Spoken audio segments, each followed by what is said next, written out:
Kemarin kita sudah bicara mengenai beberapa petunjuk praktis ya untuk menafsirkan Alkitab dengan baik, maksudnya dengan tepat sesuai apa yang Tuhan maksudkan, tidak menyimpang dari maksud dalam firman Tuhan itu. Nah, saudara masih ingat petunjuk yang pertama kita harus memperhatikan apa? Memikirkan apa ya? Tujuan ya seluruh Alkitab. Tujuan umum dari seluruh Alkitab itu harus kita selalu ingat. Jadi pada waktu kita menyelidiki satu nas atau satu bagian dari Alkitab, dari firman Tuhan atau satu ayat sekalipun, kita harus ingat Alkitab itu seluruhnya ditulis tujuannya apa, tujuan umumnya apa.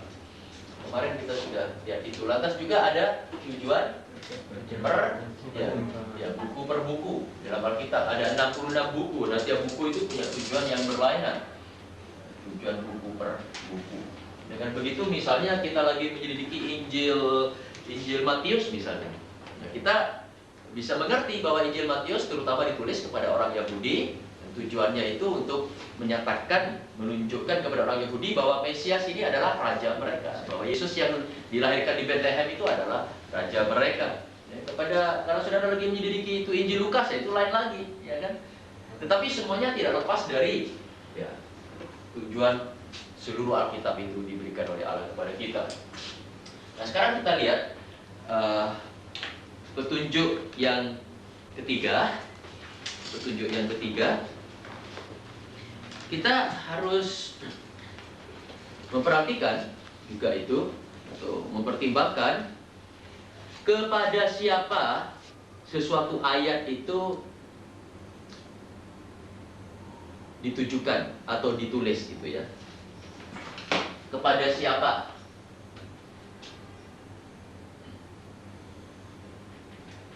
Kepada siapa? Suatu nas atau suatu ayat atau suatu bagian dari Alkitab ditujukan atau ditulis atau dikatakan. Memang seluruh Alkitab ini untuk kita. Memang dari Kejadian pasal 1 sampai Wahyu pasal 22 itu memang untuk kita. Tetapi tidak seluruhnya ditulis kepada kita, bukan? Misalnya begini, saya bisa menulis surat yang saya tujukan kepada Pak Leo. Nah, isinya bisa untuk semuanya, tapi surat itu kan saya tujukan kepada satu orang, kepada Pak Leo. Nah, itu harus diperhatikan. Alkitab juga begitu. Ada bagian ini yang oleh Tuhan ditujukan kepada orang Israel, yang sebetulnya itu ditulis atau dikatakan atau diucapkan kepada orang Israel. Nah, ada bagian lain yang ditujukan kepada gereja. Itu jangan dicampur aduk. Misalnya janji Tuhan kepada Abraham, ya kan, untuk memberikan tanah Kanaan kepada Abraham dan keturunannya. Itu adalah bagian Alkitab yang ditulis ditujukan kepada Abraham dan keturunannya, yaitu orang Israel. Itu tidak ditujukan kepada gereja. Jadi gereja atau orang Kristen tidak bisa mengklaim tanah Kanaan. Nanti kacau balau kalau begitu. Nah, kalau kita tidak menafsirkan dengan membedakan kepada siapa itu ditujukan, ya mari sekarang kita semua angkat senjata pergi ke tanah Palestina dan merebut tanah itu, ya kan? Orang Kristen. Ya. Kenapa tidak? Karena janji itu bukan ditujukan kepada orang Kristen. Orang Kristen diberi janji-janji rohani, bukan janji-janji jasmani lain. Misalnya ini satu contoh sederhana, ya kan? Jadi harus diperhatikan, jangan ngawur, jangan campur aduk semuanya. Harus diperhatikan kepada siapa itu ditujukan. Ya. Sekarang ada banyak orang Kristen yang contohnya ya, yang mengklaim menuntut untuk menjadi kaya, makmur secara jasmani. Katanya ada janji Tuhan di dalam Alkitab. Janji yang mana? Lantas dikutip janji Tuhan kepada Abraham. Ya, memang kepada Abraham Tuhan menjanjikan mungkin itu berkat-berkat jasmani supaya Abraham hidupnya limpah secara jasmani. Tetapi yang saya tahu dari Alkitab, yang ditujukan kepada gereja atau kepada orang Kristen, tidak pernah ada janji secara jasmani. Yesus tidak pernah menjanjikan itu kelimpahan jasmani, tidak. Itu malahan dia banyak menjanjikan mengenai apa? Salib, ya, jalan yang berduri, kesengsaraan, dihina, dipukul, dianiaya, dikucilkan, malah dia menjanjikan itu kepada gereja. Nah, kita harus itu melihat. Jadi nggak sampai kita salah tafsir. Seperti yang terjadi banyak kekacauan di gereja sampai ada ada teologi kemakmuran sekarang ya. Tahu teologi kemakmuran, di mana khotbah-khotbah menggembar-gemborkan bahwa jadi Kristen itu pasti kaya, pasti banyak uangnya, pasti naik mobil Mercy, ya kan? Dan yang kalau ditanya dari mana dasarnya ajaran itu, mereka ya, mencomot ayat-ayat atau nas-nas yang bukan ditujukan kepada orang Kristen. Nah, itulah sebabnya maka timbul kemudian banyak kekecewaan.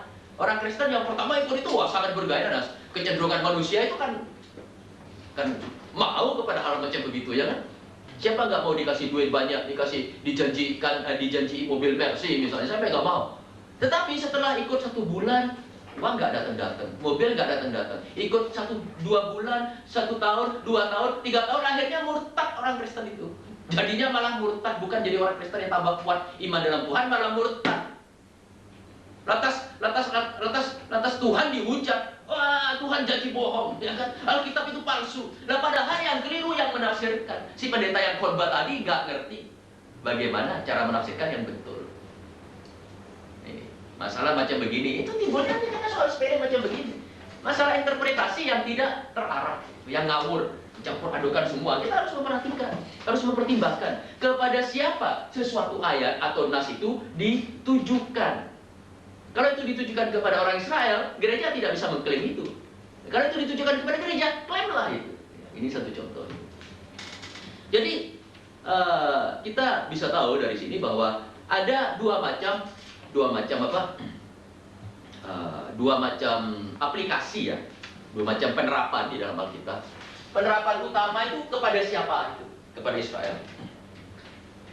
Penerapan utamanya kepada, misalnya itu satu ayat ditujukan kepada Abraham, ya kan? Nah, kita harus mengerti apa yang Tuhan maksudkan kepada Abraham. Ini namanya penerapan utama. Nah, lantas ini bisa setelah penerapan utama atau penerapan pertamanya itu dimengerti, ini bisa lantas dicarikan penerapan keduanya, second aplikasi. Penerapan yang kedua itu kita bisa terapkan itu kepada kita. Misalnya apa itu? Misalnya Tuhan menjanjikan kepada Abraham berkat-berkat jasmaniah, ya kan? Berupa tanah, berupa keturunan, berupa apalagi itu harta benda. Nah, itu kita bisa terapkan kepada kita. Begitu juga kita sebagai orang Kristen. Kepada kita Tuhan juga kita tidak sekhawatir karena Tuhan juga menyediakan berkat-berkat yang limpah. Ya. Tapi karena kita bukan Abraham, ini aplikasi kedua. Tidak berarti Tuhan menjanjikan keturunan, tidak berarti Tuhan menjanjikan tanah Palestina, tidak berarti Tuhan menjanjikan harta benda. Ya apa? Berkat-berkat orang Kristen, berkat-berkat rohani. Ya. Seperti damai sejahtera dalam hati yang limpah, itu kan lebih dari uang. Itu kan harganya lebih daripada itu keturunan, lebih daripada itu berkat-berkat jasmani.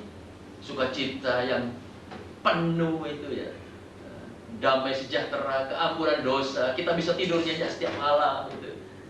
Apalagi itu persekutuan yang mesra dengan Allah Bapa. Jadi ada aplikasi pertama, ada aplikasi kedua. Itu aplikasi pertamanya harus betul dulu, nah, baru aplikasi keduanya bisa secara alkitabiah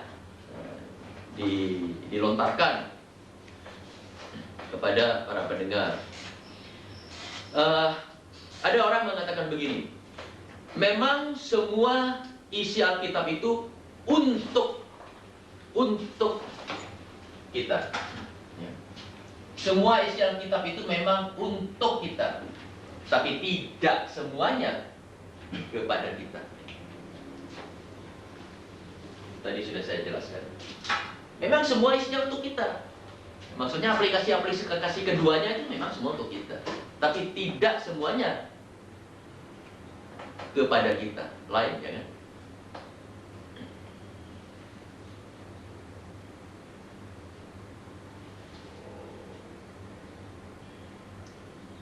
Nah, kalau saya mengambil contoh negatifnya misalnya ya, satu contoh negatif dalam Injil kan banyak ayat di mana Yesus me, me- apa, me, apa itu namanya, menegur keras orang Farisi, ya kan? Orang Farisi. Nah, ayat itu kepada siapa? Orang Farisi, kepada orang munafik. Nah, Yesus mengatakan apa? Wahai, celakalah kamu, ya kan? Celakalah kamu, orang munafik. Nah, apakah kemudian saya bisa mengatakan, oh, saudara, ini ada firman, kita sebagai orang Kristen harus hati-hati. Sebagai orang Kristen, kita itu sama Yesus dicelakai. Loh, kalau kepada Abraham diberkati, bisa diambil kan, sebaliknya juga kan. Kalau ada kutuk kan bisa juga kita dicelakai. Kita bilang, wah, enggak bisa itu. Wong ayat itu kita lihat, ayat itu nas itu kepada orang Farisi lah. Kalau yang negatif kok bisa tahu kalau bukan kepada kita, ya kan? Kok kalau berkat kok katanya untuk kita lah, kalau kutuk kok katanya tidak untuk kita. Ini kan nggak konsisten. Makanya prinsipnya itu bukan demikian. Prinsipnya adalah kita harus ingat kepada siapa nas atau ayat itu ditujukan. Baru kita ambil aplikasi keduanya.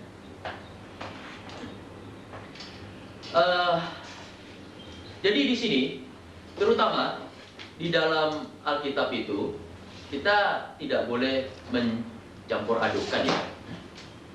Pada umumnya di Alkitab itu ada 3 golongan terhadap siapa atau kepada siapa nas satu ayat atau nas ditujukan.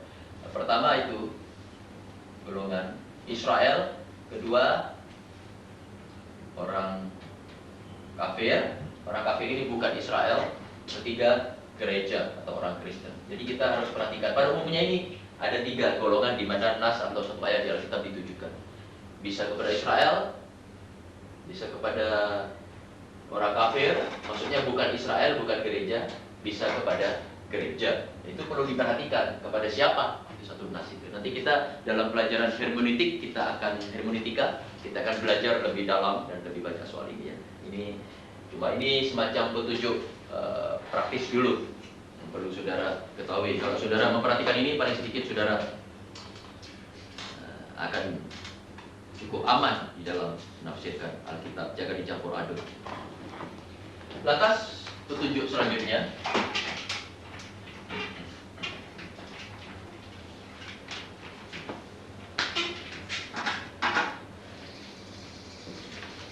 petunjuk yang keempat, perhatikan juga konteksnya. Konteks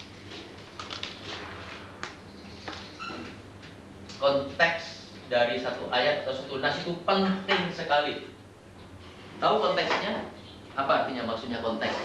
Misalnya saudara lagi itu menyelidiki Injil Yohanes pasal 3 ayat 1 sampai 5. Konteksnya maksudnya ayat-ayat sebelum itu dan ayat-ayat sesudah itu. Nah, konteks itu penting sekali. Konteks atau ayat-ayat sebelumnya dan ayat-ayat sesudahnya itu sangat menentukan arti atau maksud dari suatu nas atau ayat yang sedang kita selidiki. Dan justru berbahaya sekali kalau saudara coba menafsirkan ayat atau nas tanpa memperhatikan konteks. Sangat berbahaya. Konteks itu penting. Ini sama seperti kita ya dalam kehidupan sehari-hari, dalam pergaulan sehari-hari. Misalnya saudara, teman-teman saudara lagi berkumpul, tahu-tahu saudara baru datang lewat, langsung hanya mendengar separuh kalimat. Karena saudara hanya mendengar separuh kalimat, mudah sekali saudara apa? Salah paham. Ya pada? Salah paham. Dikira ngerasani jelek, padahal kalau melihat konteksnya pembicaraan semuanya itu justru sebaliknya, justru saudara dipuji misalnya. Tapi karena saudara hanya lewat sepintas lalu dan hanya mendengar separuh kalimat, nah, dikiranya dijelek-jelekkan, padahal sebetulnya dipuji. Nah, ini kan sudah sangat sangat bertentangan dari pembicaraan keseluruhannya yang ada. Jadi konteksnya itu penting sekali. Apa yang dibicarakan sebelumnya dan dibicarakan sesudahnya perlu diperhatikan. Ada banyak contoh di sini. Mungkin Ya, mungkin saya bisa memberikan satu contoh. Ini satu contoh yang ya, kontroversial, yang banyak menimbulkan perdebatan. Tapi kalau kita kembali kepada konteks, saya kira tidak masalah itu sebetulnya. Misalnya Matius pasal 24. Coba kita lihat Matius pasal 24 ya. Matius pasal 24.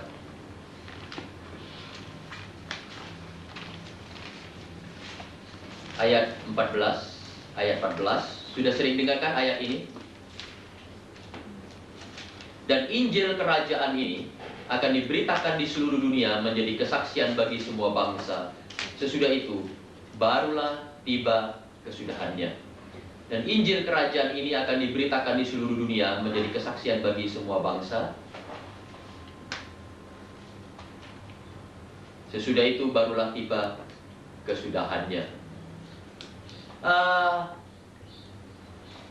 Banyak orang memakai ayat-ayat ini untuk menjelaskan seolah-olah Injil yang Tuhan Yesus sebutkan di sini adalah Injil yang kita beritakan sekarang ini. Bukan. Karena saudara perhatikan konteksnya, saya mau tanya.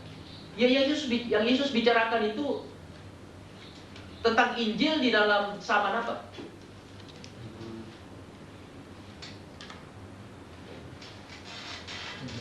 Ya, jelas zaman akhir ya. Di dalam Yesus, coba lihat itu ayat-ayat sebelum dan ayat-ayat sesudahnya. Itu Yesus bicara mengenai akhir zaman, mengenai penderitaan besar atau yang disebut masa sengsara besar, yang disebut itu the Great Tribulation. Yesus bicara mengenai itu satu masa sengsara besar pada akhir zaman. Pada waktu itu Yesus mengatakan Injil kerajaan akan diberitakan, dan setelah itu tiba kesudahannya. Perhatikan, dia bicara konteksnya tentang masa sengsara besar pada akhir zaman. Dia bicara mengenai Injil kerajaan. Karena nanti kalau saudara belajar eskatologi, belajar doktrin mengenai akhir zaman, itu saudara akan melihat pada akhir zaman Yesus akan mendirikan kerajaan 1000 tahun. Okay? Dan sesaat sebelum kerajaan 1000 tahun itu didirikan, nah itu dunia akan berada dalam keadaan kacau balau yang luar biasa. Bukan sekarang ini, masih belum. Kacau balau yang luar biasa, yang disebut masa sengsara besar. Nah pada waktu itu, dalam waktu kacau balau yang sebetulnya sangat singkat itu waktunya, pada waktu itulah Injil diberitakan, dan itu disebut Injil kerajaan. Karena setelah itu kerajaan 1000 tahun didirikan oleh Yesus. Bukan Injil anugerah Allah yang kita beritakan sekarang. Bukan. Jangan dicampur adukkan. Jadi banyak orang karena tidak memperhatikan konteks, seolah-olah dengan memakai ayat ini mereka seolah-olah bicara bahwa penginjilan yang kita lakukan akan menyudahi alam ini. ya kan, kalau lihat itu loh. Ya, maka Injil ya akan diberitakan di seluruh dunia menjadi kesaksian bagi semua bangsa. Sudah itu barulah tiba kesudahannya. Jadi seolah-olah pekerjaan kita dalam penginjilan lah yang akan menyudahi alam panggung sandiwara ini ya, atau sejarah umat manusia ini. Tidak. Konteksnya tidak mengatakan begitu. Konteksnya itu tentang Injil kerajaan, apalagi Yesus jelas bicara mengenai sebelumnya dan sesudahnya, mengenai satu masa yang bukan masa kita sekarang ini. Satu masa pada akhir zaman yang disebut masa sengsara besar. Nanti dalam eskatologi saudara akan lebih jelas. Sampai kita salah paham maksud ayat ini. Memang kita harus beritakan Injil, memang kita harus menginjil sebanyak-banyaknya. Tapi bukan yang dimaksudkan dalam ayat ini. Ini lain. Ini sama sekali Injil yang lain. Dan kalau saudara perhatikan surat-surat Rasul Paulus, ya, dia menyebut apa mengenai Injil yang kita sedang beritakan sekarang? Injil anugerah Allah, Injil keselamatan di dalam Yesus Kristus, ya kan? Itu lain. Injil anugerah Allah sekarang ya sekarang ini. Jadi di mana semua orang berdosa masih diberi kesempatan datang menerima keampunan dosa dengan cuma-cuma, gratis, oleh karena Yesus Kristus. Tapi nanti dalam zaman yang Yesus sebutkan ini, Injil kerajaan itu lain lagi. Injil itu macam-macam. Karena Injil itu sebetulnya artinya hanya kabar baik, berita mengenai apa? Ya di zaman. Itu satu contoh. Betapa perlunya kita memperhatikan konteks. Nanti di dalam pelajaran hermeneutika saudara akan melihat banyak contoh lain yang kalau tidak memperhatikan konteksnya, kita bisa menafsirkan sangat jauh menyimpang dari maksud suatu nas atau ayat. Tapi dengan melihat konteksnya nanti, jadi ya tidak sulit. Ya sebetulnya tidak sulit itu Alkitab. Nomor 5 sekarang. Itu petunjuk yang ke berapa? 4. Ini ada orang mengatakan ya, ada orang mengatakan 80 sampai 90% kesalahan tafsir. Kesalahan tafsir, nah timbulnya ajaran-ajaran menyimpang, ajaran simpang siur, ajaran kocar-kacir dan sebagainya itu ya. Apalagi sampai timbulnya ajaran-ajaran ya palsu dan ajaran sesat. 90%, 80 sampai 90% karena orang tidak memperhatikan konteks. Orang hanya nyomot aja itu satu ayat atau satu nas dari Alkitab dan melepaskannya dari bagian Alkitab yang lain. Nah, kalau saudara, sebetulnya itu kita bisa mengajarkan apa saja. Kita ambil satu ayat atau nas dari Alkitab, dilepaskan dari bagian Alkitab yang lain, dan kita bisa mengajar apa aja dengan ini. You bisa membentuk agama baru kalau you melepaskan konteksnya. Betul. Bisa mendirikan ajaran baru, mendirikan agama baru, mendirikan itu wahyu baru. Tapi kalau you kembalikan dengan konteksnya, nggak bisa. Karena konteksnya tidak memaksudkan apa yang kita katakan. Kalau kita lepaskan dari konteksnya, kita bisa mengatakan berdasarkan ayat ini, kita bisa mengajarkan, mengatakan apa saja. Karena sudah lepas dari konteks. Nah, itu bahaya sekali. Makanya sangat berbahaya coba menafsirkan Alkitab lepas dari konteks. Dan dari sana justru timbulnya kesalahan tafsir yang sangat serius. Yang mungkin disengaja atau tidak sengaja, saya kira banyak juga yang tidak disengaja, hanya karena ketidaktahuan itu ya. Lantas timbul ajaran-ajaran itu, ajaran simpang siur, ajaran kocar-kacir, ajaran yang tidak kita katakan tidak alkitabiah, bukan yang Tuhan maksudkan demikian. Si pendeta, si pengajar dari mimbar mengatakan, wah saudara-saudara maksud firman Tuhan ini begini. Ya. Tapi sebetulnya tidak, yang maksud firman Tuhan tidak begitu. Kalau itu dikembalikan kepada konteksnya dan diselidiki dengan hati-hati, ketahuan bahwa Tuhan tidak mengatakan begitu sebetulnya, atau tidak memaksudkan begitu sebetulnya. Nanti ada banyak contoh dalam hermeneutika. Ada banyak itu perkara yang menarik itu dalam makin lama dalam pelajaran kita akan peroleh nanti. Kemudian yang ke berapa sekarang? Kelima ya. Kelima.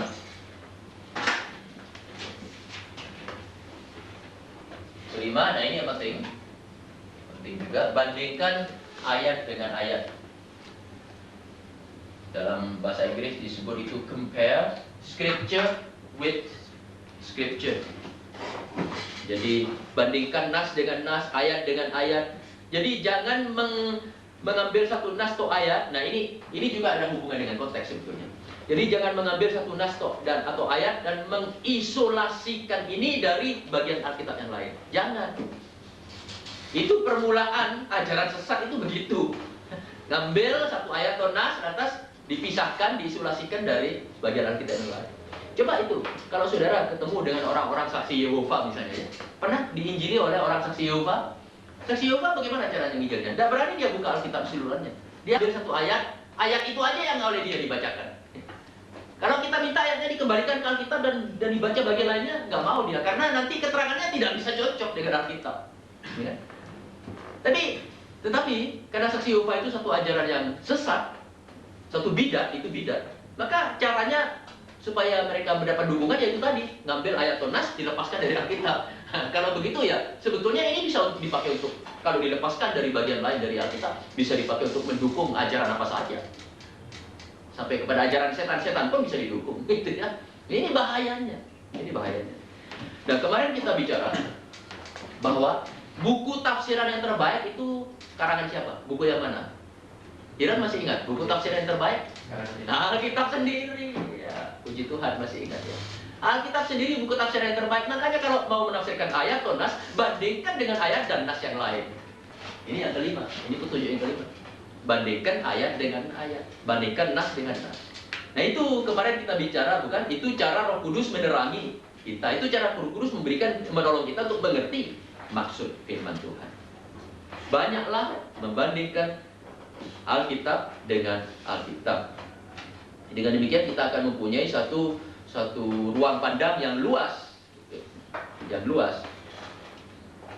terutama tema-tema yang sama di dalam Alkitab.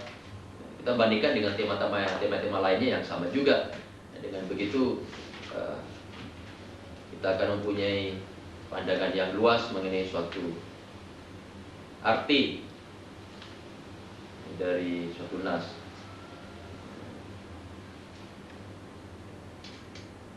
Nah, mari kita lihat satu ayat ya, dalam 2 Petrus pasal 1 ayat yang ke-20.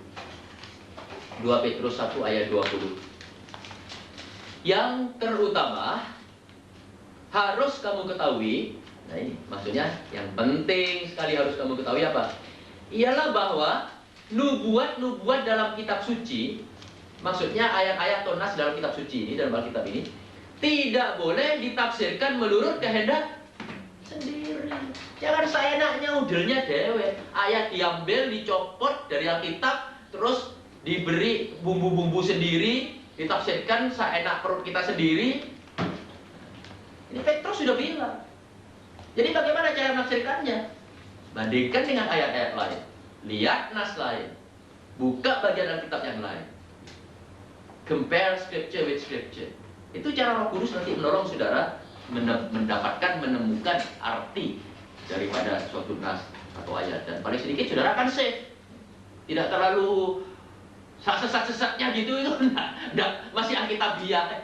Kasarnya demikian lah. Masih Alkitabiah. Kalau kita memperhatikan hal ini. Nah, ini Petrus sudah bilang. Coba saya ingin baca lagi karena ini ayat ini penting sekali. Yang terutama ini peringatan dari orang-orang yang suka sok nafsir-nafsirkan semaunya sendiri itu. Yang terutama harus kamu ketahui ialah bahwa nubuat-nubuat dalam kitab suci tidak boleh ditafsirkan menurut kehendak sendiri. 21. Sebab tidak pernah nubuat dihasilkan oleh kehendak manusia, tetapi oleh dorongan Roh Kudus orang-orang berbicara atas nama Allah. Ngerti maksudnya? Jadi supaya kita tidak salah, tidak keliru, mengartikan kita harus kembali kepada si penulis Alkitab ini, itu Roh Kudus. Caranya ya buka bagian lainnya. Banding-bandingkan, lihat. Dengan begitu kita akan memperoleh satu ya pandangan yang cukup komplit tentang maksud satu nas atau ayat. Ini memang kita tidak masuk terlalu dalam karena bukan forumnya sekarang ini. Nanti dalam pelajaran bagaimana menyelidiki Alkitab atau hermeneutika kita akan masuk lebih dalam. Nanti saudara akan bisa menafsirkan Alkitab sendiri. Tidak perlu tergantung pada buku tafsir dan sebagainya. Yang diperlukan cuma beberapa kaidah, beberapa prinsip cara menafsirkan yang betul, itu aja. Selama ini kan karena kita tidak belajar kaidahnya, prinsip-prinsipnya, sampai apa yang kita hasilkan dari penafsiran kita agak kurang bisa ditanggungjawabkan. Sebetulnya kita bisa gitu. Nanti aja ya kalau sudah sampai di sana. Yang keenam sekarang. Yang keenam, petunjuk yang keenam, bagaimana cara menafsirkan Alkitab dengan baik itu. Yang keenam, kita harus berusaha menemukan arti. Harus berusaha menemukan arti yang tepat dari satu kata.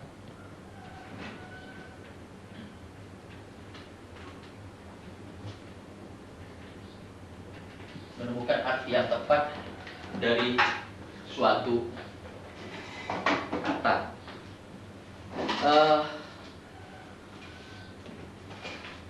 Memang yang terbaik itu kalau saudara bisa mengerti Alkitab di dalam bahasa apa? Aslinya, bahasa Yunani atau bahasa Ibrani. Cuma masalahnya untuk belajar bahasa Ibrani dan menguasai betul-betul, juga untuk belajar bahasa Yunani dan menguasai betul-betul sampai bisa membaca dan menulis dalam bahasa Ibrani dan Yunani seperti segampang minum air begitu. Oh, itu perlu banyak waktu. Untuk menguasai betul-betul misalnya bahasa Ibrani misalnya, itu harus belajar konsentrasi paling enggak 5 tahun. Nah, kita kan tidak punya waktu 5 tahun untuk belajar bahasa Ibrani atau bahasa Yunani misalnya. Nah, waktu kita kan banyak disita oleh perkara-perkara lain. Kecuali orang yang khusus dipanggil untuk nantinya menjadi dosen bahasa Ibrani misalnya, itu lain gitu ya. Tapi untuk kita pada umumnya kita tidak punya waktu lama seperti itu yang dibutuhkan itu. Tetapi bagaimana caranya supaya bisa tahu arti yang tepat dari suatu kata? Karena Alkitab yang kita punya kan Alkitab terjemahan. Kadang-kadang mungkin maksudnya tidak seperti yang dimaksudkan oleh bahasa aslinya, ya kan? Bahasa aslinya. Nah, tapi untung walaupun kita tidak mengerti bahasa aslinya, sekarang ini ada banyak sistem yang bisa menolong kita tanpa perlu 5 tahun belajar bahasa Ibrani, kemudian 5 tahun lagi belajar bahasa Yunani, total jenderal 10 tahun duduk di kelas belajar bahasa itu misalnya. Itu puji Tuhan kita tidak perlu begitu sekarang karena ada banyak sistem yang bagus yang bisa menolong kita untuk tahu arti tepat sebuah kata. Misalnya, sekarang ada banyak kamus-kamus yang bagus di dalam untuk bahasa Ibrani dan bahasa Yunani. Misalnya. Dengan begitu kalau saudara membuka Alkitab, ya, saudara bisa buka kamus itu. Kamus itu menjelaskan artinya kata apa? Kata itu di dalam bahasa aslinya. Misalnya ini, misalnya ya saya kasih contoh. Misalnya dalam Efesus ya pasal 5 ayat 23 ya. Ayat 23. Karena suami adalah kepala istri, sama seperti Kristus adalah kepala jemaat. Kata kepala di sini apa maksudnya? Kalau di dalam bahasa Indonesia itu jelas maksudnya kepala, ya kepala, ya kepalanya. Maksudnya pemimpinnya, kira-kira begitu.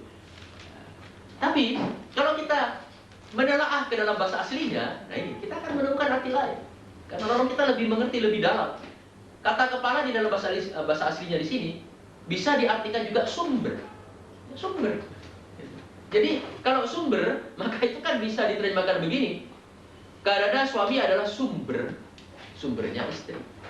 Sama seperti Kristus sumbernya gereja. Atas bagaimana menafsirkannya? Berarti kita nggak boleh sembrono lagi.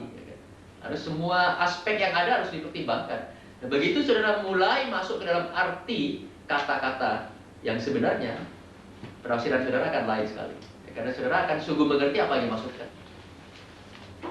Nih, coba kita lihat Wahyu itu. Wahyu. Kalau nanti kita belajar Wahyu, kita akan ketemu banyak dengan istilah atau kata. Coba Wahyu pasal 2 ya misalnya. Atau pasal 1 ayat 11. Pasal 1 ayat 11 katanya apa yang engkau lihat tuliskanlah di dalam sebuah kitab dan kirimkanlah kepada ketujuh jemaat ini, di Efesus, Smyrna, ke Pergamus, Tiatira, Sardes, Philadelphia, dan Laodikia. Kepada 7 jemaat. Kata jemaat di dalam bahasa Indonesia itu kan gereja, ya pada? Jemaat kan gereja. Nah, kalau kita tidak mengerti di dalam bahasa Yunani, kata apa yang dipakai dalam bahasa aslinya di sini, ya kita bisa salah tafsir.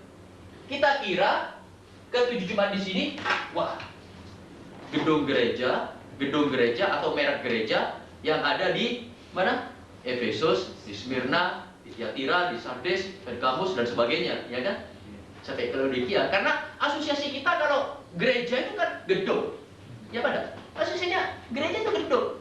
Nah, ini sudah satu pemikiran yang sama sekali jauh daripada apa yang dimaksudkan kalau saudara mengerti kata aslinya di dalam bahasa Yunani. Kata aslinya di sana yang dipakai adalah kata eklesia. Eklesia ini tidak pernah berarti gedung, tidak pernah. Eklesia kan diterjemahkan jemaat atau gereja oleh kita dalam bahasa Indonesia, tapi eklesia ini dalam bahasa aslinya tidak pernah berarti gedung. Eklesia itu berarti apa? Berarti himpunan atau kumpulan orang-orang. Orang-orang yang dipanggil keluar. Dipanggil dari apa? Dipanggil keluar dari apa? Dipanggil keluar dari dosa, dipanggil keluar dari hidup yang sia-sia, dipanggil keluar dari hidup yang lama untuk masuk dalam hidup yang baru di dalam Yesus Kristus. Dengan kata lain, orang-orang Kristen, himpunan orang-orang Kristen. Ini yang sebetulnya dimaksudkan dengan jemaat atau gereja, atau dalam artinya eklesia. Tidak pernah eklesia atau jemaat atau gereja dalam bahasa aslinya itu berarti gedung, apalagi organisasi, apalagi merek gereja, GPIB, GKJ, Pantekos, tidak pernah berarti itu. Tidak pernah. Tuhan tidak pernah itu melihat itu gereja dari gedungnya, wah gedungnya megah apa enggak, ya kan? Besar apa kecil, gubuk apa tembok, enggak pernah Tuhan melihat itu. Di mata Tuhan, di dalam pengertian Tuhan, jemaat atau gereja itu orang-orangnya, bukan gedungnya. Jadi misalnya kita di sini ada 8-10 orang berkumpul, itu tadi ya, kita menyanyi menyembah Tuhan di dalam nama Yesus, kita membaca Alkitab, merenungkan bersama. Kita sebetulnya sudah satu gereja. Di dalam pengertian eklesia. Gereja itu tidak perlu gedungnya, orangnya. Ada gedungnya, tidak ada orangnya, bukan gereja. Lebih baik ada orangnya walaupun tidak ada gedungnya. Ya, gedung itu kan hanya untuk melindungi supaya kalau waktu berbakti tidak kena panas, kalau hujan tidak ya basah, kan hanya untuk melindungi begitu. Itu orangnya. Nanti pada waktu rapture, tahu rapture, istilah rapture itu ya. Itu waktu gereja diangkat. Rapture. Waktu gereja diangkat, itu bukan gedungnya yang diangkat, bukan mereknya. Oh, yang diangkat tuh gereja Pentakosta, karena penuh Roh Kudus. Gereja Protestan enggak. Tapi orang Protestan bilang, wah yang diangkat tuh gereja Protestan, karena doktrinnya betul, bukan gereja Pentakosta. Sama-sama salah. Tuhan tidak lihat Pentakosta, tidak lihat Protestan, tidak lihat itu Anglikan, tidak lihat itu karismatik. Tuhan melihat siapa orangnya yang sungguh lahir baru, yang sungguh sudah menerima Yesus Kristus sebagai juru selamatnya pribadi. Itu yang diangkat, karena itulah gereja. Gereja itu orangnya. Ini hanya dengan belajar arti yang tepat dari suatu kata, wah penafsiran kita bisa sejauh bumi dan langit, ya kan? Dan keterangan saudara di atas mimbar bisa sangat berlainan dengan keterangan yang ya selama ini kita anut, ya kan? Konsep kita juga selama ini bisa berubah sekali. Sampai saudara lihat itu, apa yang kita selama ini dengar, apa yang selama ini kita percayai, apa yang selama ini ada di dalam pikiran kita, belum tentu benar, belum tentu benar. Nah, itulah sebabnya di sini kita akan coba belajar dengan betul. Maksudnya supaya saudara bisa sungguh menggali Alkitab ini sesuai dengan apa yang Tuhan ajarkan dan Tuhan maksudkan. Karena selama ini yang dari mimbar, banyak yang dari mimbar itu tidak. Saya itu dengarkan dan saya itu sebetulnya sedih sekali karena bukan itu yang Tuhan maksudkan. Bukan itu yang Tuhan maksudkan. Ini satu contoh, hanya mengenai satu kata soal jemaat atau gereja atau eklesia. Sampai ya, satu hari itu saya pernah menghadiri satu kebaktian. Pemimpin kebaktian mengatakan begini. Ini di gereja Protestan, tuh ini. Ya. Kalau di gereja Pentakosta mungkin saya maklum. Ini gereja Protestan yang katanya mengerti doktrin katanya. Itu pemimpin kebaktian mengatakan, saudara-saudara, kita bersyukur bahwa sore ini kita sekalian bisa berkumpul di dalam rumah Tuhan. Maksudnya gereja itu rumah Tuhan. Oh, jadi maksudnya gedung gereja itu loh, maksudnya yang dimaksudkan itu gedungnya itu rumahnya Tuhan. Itu konsep yang sangat keliru sama sekali. Alkitab tidak pernah bilang bahwa Tuhan menempati rumah yang dibuat oleh tangan manusia. Rumahnya Tuhan itu bukan gedungnya, tapi yang mana rumah Tuhannya? Kita ini yang rumah Tuhan. Jadi itu bukan kita bersyukur bahwa kita berkumpul dalam rumah Tuhan, bukan. Kita bersyukur bahwa rumah Tuhan sedang berkumpul. Nah, itu yang betul. Terakhir. Hal-hal macam begini ini yang membuat jemaat atau gereja atau orang-orang Kristen menjadi lemah di dalam doktrin itu, menjadi kabur, menjadi kacau itu konsep-konsep mereka. Dan kalau gereja tidak kuat, ya kalau saya bilang gereja itu maksudnya orang-orang percaya. Kalau orang-orang percaya itu tidak sungguh mengerti doktrin yang benar, gara-gara penafsiran yang seenaknya dan sembrono, tidak memperhatikan kaidah-kaidah yang ada, dan atas saudara bisa menarik kesimpulan sendiri bagaimana kualitas rohani seorang Kristen, bukan? Kalau konsepnya aja sudah keliru, bagaimana bisa mengharapkan menjadi orang Kristen yang kuat, yang sungguh mengerti firman Tuhan, yang sungguh mengerti mengenai Allah dan sebagainya? Sulit kalau begitu ya. Jadi di atas pundak saudara itu, pundak Grace, Iron, Priaji, Anto, Pak Leo, Wisman, Mukadi dan Debbie, di pundak kita semua ada tugas yang berat sebetulnya. Keluar, kita punya tugas memenangkan jiwa-jiwa yang masih belum mengerti apa-apa tentang keselamatan. Ke dalam, di dalam jemaat Tuhan, kita punya tugas buka mulut. Kita yang mengerti kebenaran atau kebenaran punya tugas buka mulut, menyampaikan kebenaran kepada domba-domba itu. Karena banyak di antara domba itu yang sebetulnya sungguh-sungguh haus loh ya. Sungguh polos, tulus, haus. Nah sayang, kalau yang ngisi ini nggak betul. Jadi itu ada di atas pundak itu tugas berat. Jadi ini satu apa dalam bahasa Inggris disebut privilege. Privilege tahu artinya satu hak istimewa. Betul-betul hak istimewa untuk saudara. Bisa belajar, bisa nanti menjadi alat yang dipakai Tuhan untuk menyampaikan firman dengan benar. Itu satu privilege, hak istimewa. Tidak sembarang orang dipilih dan dipakai Tuhan untuk itu. Jadi mari kita belajar lebih semangat lagi ya, lebih serius lagi. Jangan mudah putus asa. Di sini baru 10 hari sudah putus asa ya. Jangan. Sama seperti dulu itu siswa-siswa SPA angkatan pertama, kedua, ketiga, keempat. Ada saja itu baru masuk itu 1 minggu, 2 minggu sudah putus asa. Dulu ada satu pendeta dari Sumatera. Dari Sumatera. Baru waktu itu baru 2 bulan atau apa di sini. Wah, sudah menyerah, minta pulang. Udah kuat saya percaya, saya mau pulang aja. Saya bilang, wah Pak, jangan. Tuhan sudah mengirim Bapak ke sini, you harus bertahan.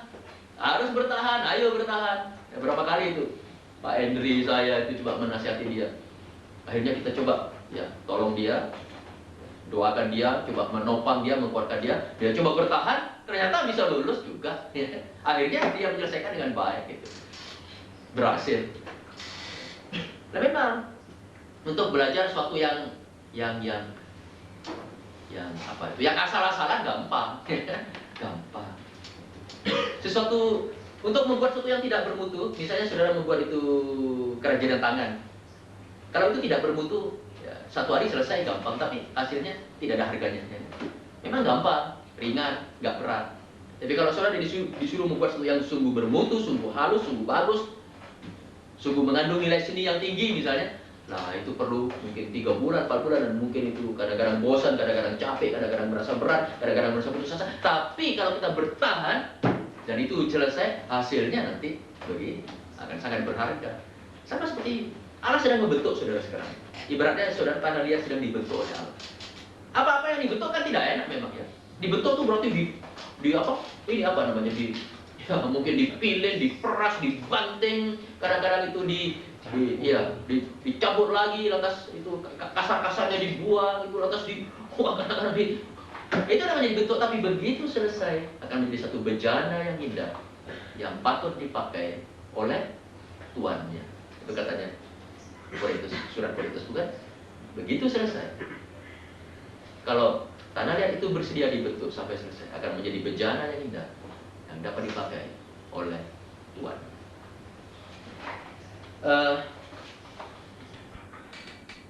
Yang ke berapa sekarang?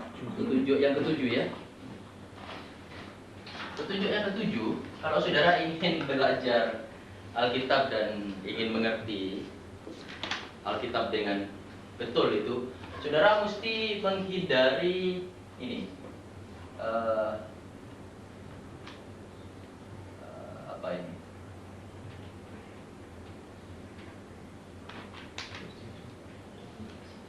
Personal prejudice. Prejudice itu kita mungkin bisa terjemahkan syakwasangka ya, yang ada dalam pikiran kita. Satu konsep begini, karena dulu kita sudah mendengar sesuatu, maka itu menjadi konsep dalam pikiran kita ya. Entah yang kita dengar itu benar atau salah, itu menjadi konsep dalam pikiran kita. Nah itu bisa menjadi halangan seseorang untuk mempelajari firman Tuhan. Karena apa? Karena apa? Prejudice ini satu syakwasangka dalam pikiran saudara itu yang ada dalam pikiran setiap orang ada syakwasangka. Dalam pikiran saya ada syakwasangka ya. Jadi kalau kita menerima satu ajaran atau kita belajar sesuatu, itu sebabnya kita tidak mudah menerimanya. Karena dalam pikiran kita menolaknya. Nah, ini maksudnya prejudice. Nah itu kita harus membuang jauh-jauh prejudice. Maksudnya kita harus datang pada Tuhan, datang pada firman-Nya, datang pada Roh Kudus, dan datang seperti selembar kertas yang bersih, ya, yang putih. Nah misalnya itu selembar kertas sudah banyak tulisannya, kan nggak bisa diisi lagi. Nah datanglah laksana selebar kertas yang putih bersih, ke hadapan Tuhan, ke hadapan Roh Kudus, ke hadapan firman-Nya, dan minta Tuhan itu mengisi pikiran hati saudara dengan konsep-konsep yang berasal dari Dia. Karena prejudice ini, siapa sangka ini, bisa menjadi semacam mental block. Block itu, kalau misalnya ada mobil orang lain ditaruh di gang sini, ya, mobil saya tidak bisa keluar ya, berarti mobil saya diblok, dihalangi. Jadi prejudice atau siapa sangka bisa menjadi semacam penghalang di dalam mental saudara, di dalam itu pikiran saudara, untuk bisa belajar firman Tuhan. Soalnya begini, dengan adanya prejudice dalam pikiran kita, maka pikiran kita tidak bisa leluasa, tidak bisa bebas untuk ya, menerima apa yang Roh Kudus mau terangkan kepada kita.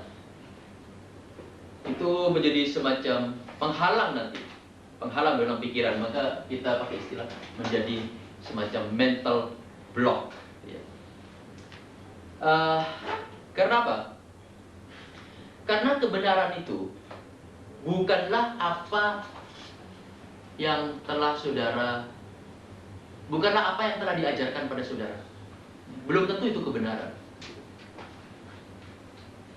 Kebenaran adalah apa yang kita terima dari Roh Kudus lewat firman-Nya yang kita pelajari. Itu kebenaran.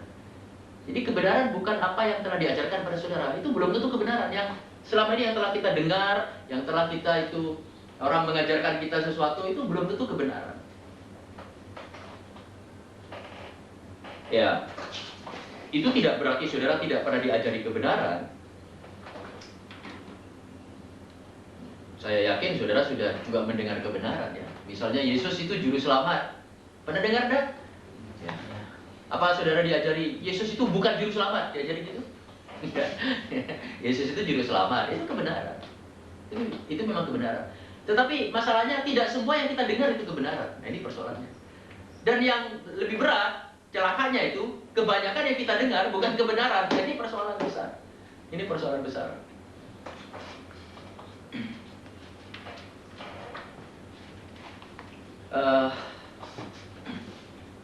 Mungkin kita lihat beberapa ayat.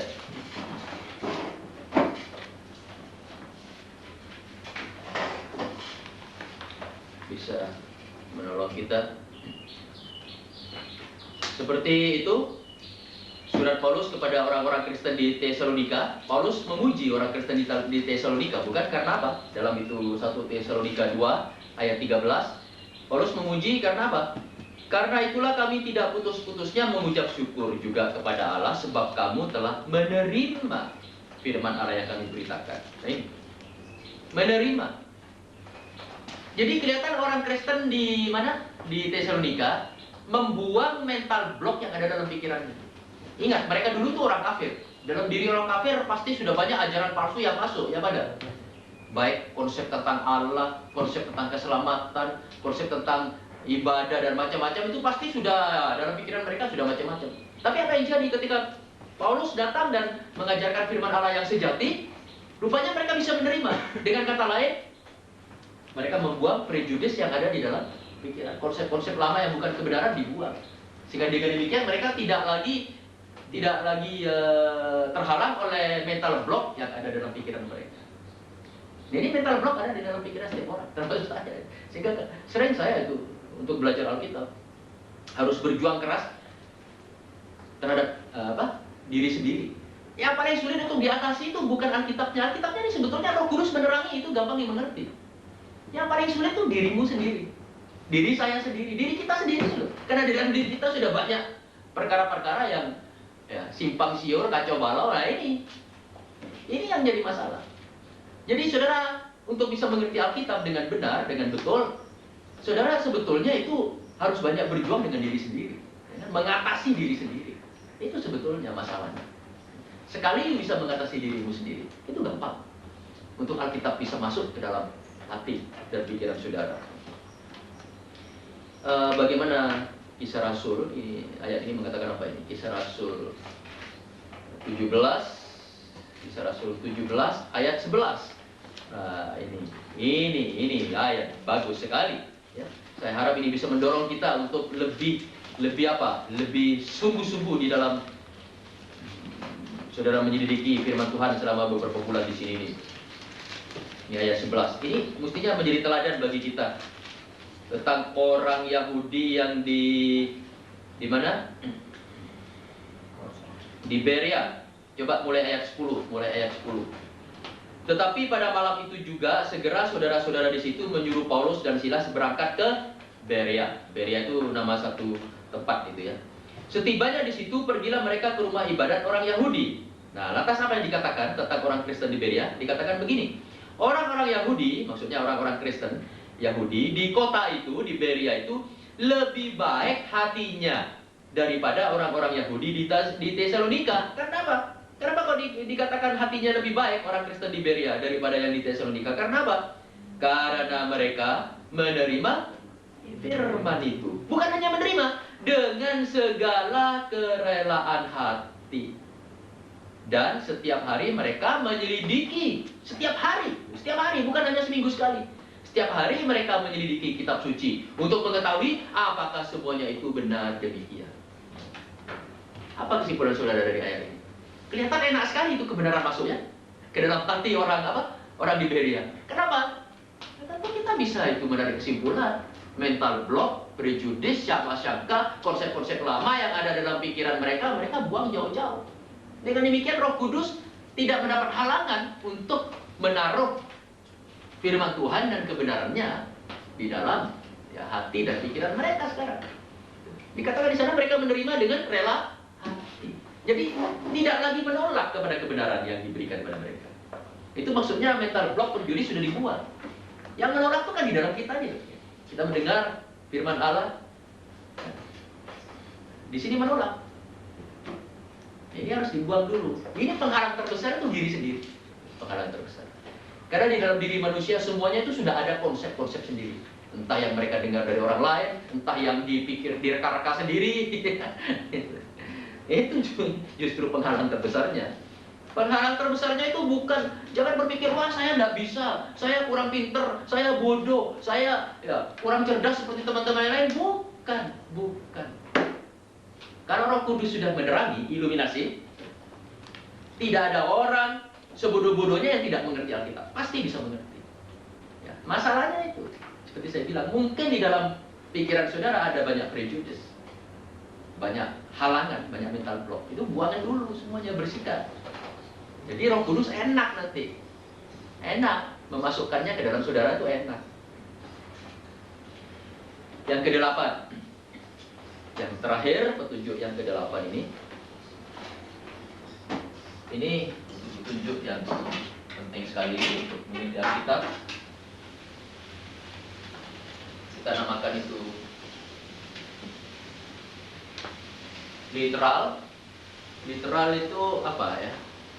Hurufiah ya, harafiah, hurufiah atau harafiah? Mereka bilang harafiah, bilang hurufiah. Jadi maksudnya secara liternak, ya, kalau bahasa Belanda secara liternak, sering di gereja kan, literal interpretation, interpretasi. Ya, maksudnya penafsiran secara letterlek, secara huruf, secara apa adanya. Literal interpretation. Nah begini, saudara masih ingat?